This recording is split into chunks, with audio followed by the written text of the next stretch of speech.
Thank you very much. I'm here with Doublelift after a successful first win back on TSM over on Cloud9. Obviously a pretty fun series there. Game 2 looked a little dicey, but you guys made it through. What were the expectations kind of moving into this series versus a tough opponent? I think I just expected Cloud9 to be really good. I heard that they were like practicing for a few weeks before LCS started, where we'd only been practicing for like 6 days. So, I mean, that's just because TSM was at MSI and then I was like transitioning from being a streamer.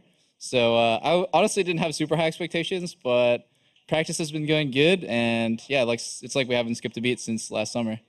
I have to ask you, obviously you played a little bit on Liquid towards the end of spring, but what has that transition been like, given the low practice time, moving away from streaming and kind of back into the team environment?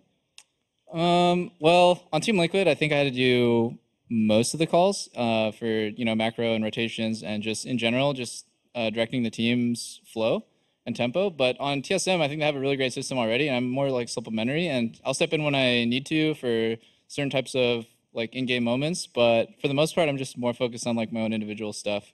Just because it's been a while, I feel like I'm a little bit rusty, the streamer life, and I'm just worried about playing well individually first, and then the team is just like, I don't know, it's like a well-oiled machine. And has metagame been a concern at all? Obviously, Xayah and Rakan, a very new pair of champions that maybe haven't had as much time to practice against. What are your thoughts on kind of the new champions and playing against Sneaky and Smoothie? Well, we dumpstered them both games when they played Xayah Rakan, so that was pretty easy. I think it's good. I think Rakan is really strong. Xayah is like, she's really slow tempo champion. Like she pushes lanes, but then she doesn't have any plays. You basically have to get baited by her ulti, and then she can like make a turnaround and play with her feathers.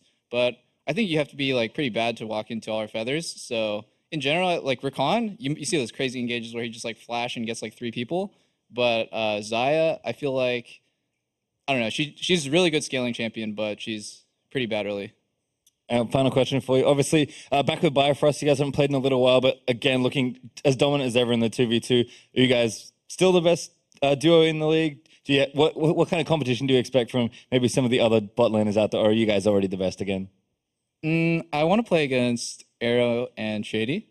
When I was on Team Liquid, I played against that bot lane, I think. No, wait. I think they might have played Stunt. But I think Arrow has been, he's MVP, and he's been getting a lot of attention for being a really consistent player. But yesterday, he was down like 40 CS in lane, so I feel like he really shines in team fighting comps. But in lane, he can be really easily abused. Like IMT's bot lane, which is also really strong, took their tower at like 6 minutes. So, yeah. All right, well, best of luck the rest of the way. Thank you very much for the interview, but we're going to throw it back to the analyst desk to wrap up the series.